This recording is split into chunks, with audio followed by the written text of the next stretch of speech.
Lakini wacha sasa Morio nikwambie. Sasa ndivyo niko na kushow. Si mimea inameaga usiku. Nasikia mimea inamea usiku. Hata ukipanda mahindi, ukiangalia usiku, mimi kuna siku nimeienda hapo kuangalia, kuchungulia hivi. Nikiangalia sioni mmea ukimea.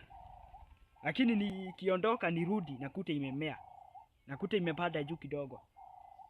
Hii ni maajabu man. Na hiyo ni kitu watu hawajuangi. Na mimi nasemanga atakuja kukwe. Wanaitagwa maagirikakasha. Agirikasha ama science 6. Takuja kukua science 6. Sasa jamaa wasikiagi. Mimea inameanga usiku. Ukipanda saa hii. Kwanza atabuenda upande saa hii uende uchungulie utakuta huyo mmea unamea. Juu mmea inameanga usiku. Kabisa mimi naenda Galaxy Agriculture. Nitakuwa mtaalamu sasa. Kimoja man. Wazi.